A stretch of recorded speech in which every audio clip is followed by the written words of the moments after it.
Elas são pequeninas, organizadas e produzem um mel de excelente qualidade. Vivem assim, em colônias, e pertencem a duas grandes tribos, a Trigonine e a Meliponine. Cada tribo tem características próprias, hábitos bem peculiares. As abelhas nativas são conhecidas no meio científico como meliponíneos. Elas também são chamadas de abelhas indígenas ou sem ferrão, isto porque possuem o ferrão atrofiado e são incapazes de ferroar.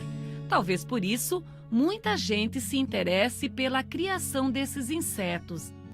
Mas o mais importante de tudo é a relação entre as abelhas nativas e as florestas. Uma depende da outra. Antes da chegada das abelhas europeias e africanas, as abelhas nativas reinavam absolutas nas florestas brasileiras e elas desempenham um papel muito importante na manutenção das espécies vegetais. É que essas abelhinhas são responsáveis por mais de 80% da polinização da mata nativa. Por isso, mais que um negócio, criar abelhas nativas é preservar a natureza. A maior parte dos vegetais brasileiros depende exclusivamente da polinização feita pelas abelhas nativas. Daí a importância de se preservar as diferentes espécies, porque isto significa a diversidade de nossa flora.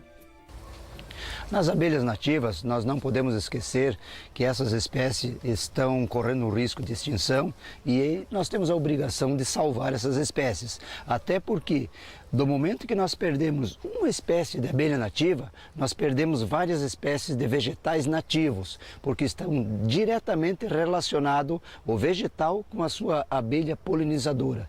Quando nós perdemos algumas espécies de abelhas nativas, não terão mais sementes férteis para dar continuidade àquela espécie de vegetal nativo de sua região. No Brasil existem mais de 300 espécies de abelhas sem ferrão. Elas possuem tamanhos, formas, coloração e hábitos bem distintos. Os ninhos podem conter de 500 a 200 mil indivíduos. Com exceção de algumas espécies, cada colônia tem somente uma rainha, abelhas operárias, além de zangões, mas isso depende da condição da colmeia e da época do ano. A princesa, que futuramente será a rainha, nascem de células geralmente na borda dos discos e um pouco maiores do que a célula destinada às operárias. Essas células maiores são chamadas de realeiras. Os ninhos são um espetáculo, verdadeiras obras de engenharia. Em condições naturais, essas abelhinhas constroem suas casas em ocos de árvores, postes, muros, cupinzeiros abandonados, enfim, em lugares seguros e protegidos. Dentro dos ninhos vive a família e é onde a gente encontra o mel, por sinal bem guardado, em potes ovalados feitos de cera e própolis. Também é fácil visualizar a localização das crias. Olha só o capricho para proteger as novas gerações. Elas ficam em discos bem estruturados e presos na beirada por cabos de cera, para que não ocorra nenhum imprevisto. Outro cuidado importante é com as variações de temperatura. Por isso, os discos são protegidos por lamelas de cerume, como se fossem lâminas de isopor. Assim, calor e frio se mantêm constantes. Na cidade das abelhas, em Florianópolis, os técnicos da EPAGRE mantêm várias espécies de abelhas nativas, que são as mais populares em Santa Catarina. Entre elas encontramos as abelhas mirins, jataí, bugia, mandaçaia, tubuna, guaraipo ou guarupu. Essa última está ameaçada de extinção. A criação racional de abelhas nativas é uma atividade que vem crescendo no estado. Para isso, é necessário observar alguns cuidados. Toda vez que nós temos um material guardado, seja nosso galpão ou nossa propriedade, vai vai entrar formiga, vai entrar outros insetos indesejáveis, aranhas e tudo mais. E para nós termos um ambiente ideal para essas famílias que nós vamos colocar, a gente vai fazer uma pequena desinfecção, que é a base de fogo. E aproveitamos então usar o álcool, né, com própolis. Na verdade, é própolis diluído no álcool para fazer a desinfecção e já deixar aquele cheiro característico que atrai as abelhas para o ninho. Qual é a proporção de álcool e de própolis? Eu uso na faixa de 300 gramas de própolis, né, por litro de álcool.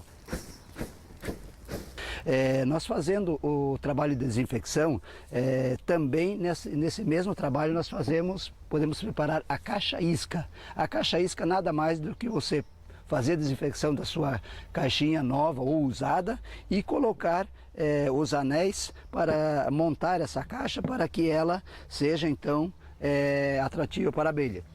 Você vai colocando os anéis, você vai montar a tua caixa isca para apanhar enxames na natureza. Fechando isso aqui, a sua caixa estaria pronta para receber as abelhas. Também coloco um pouquinho de cera de abelha nativa para que seja mais atrativo ainda. Em seguida, nós levamos até um local da nossa propriedade e deixamos a caixa então armada para entrar um enxame da natureza. A importância, Luiz, do produtor fazer essa prática de coletar enxames na mata. Esses enxames estão disponíveis e nós coletando esses enxames nessa caixa isca, nós evitamos de precisar retirar das madeiras aí, porque elas não têm mais espaço, não tem árvores velhas, árvores ocas para tecer seu ninho. Colocando caixa isca, elas vão entrar e nós teremos uma família aí para o nosso uso, tanto para a produção de mel, como o principal papel delas, que é a polinização das espécies nativas vegetais. Bem, mas além de fazer a captura das abelhinhas por caixa isca, existe uma outra dica bem prática que o Cela vai nos mostrar. Você usa uma garrafa para isso, Cela? Sim, usa uma garrafa PET, um litrão descartável, né? Cortado ao meio, com furos no fundo para sair a umidade, porque a umidade não passa através do plástico e ela precisa sair por algum lugar. É pulverizado com própolis, solução de própolis e álcool. Para fazer a desinfecção? Não, para deixar o cheiro, deixar o feromônio da abelha. Ela vai procurar a isca pelo cheirinho do própolis que tem o feromônio dela. Coloca-se dentro alguns pedaços de cera da espécie que a gente quer capturar. Fecha. Já é cortado no meio para facilitar a retirada da família e passagem para a caixa definitiva depois. E facilita o trabalho. Facilita o trabalho na hora de fazer a transferência.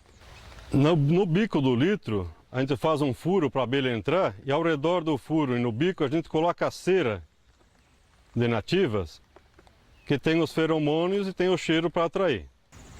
Esse litrão, para dar um conforto térmico melhor, deve ser embrulhado com papel pardo ou jornal. Ao redor do papel, para não molhar, porque vai ficar na mata isso, é colocado um plástico para proteger da chuva. É uma alternativa bem simples, né, Cela?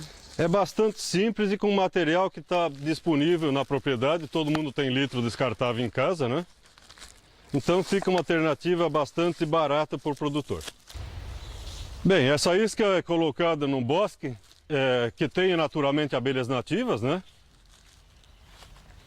Numa altura aí de 1 metro até 2 de altura do chão. E sempre distante, se tiver alguma outra caixa nativa, sempre distante 20, 30 até 50 metros.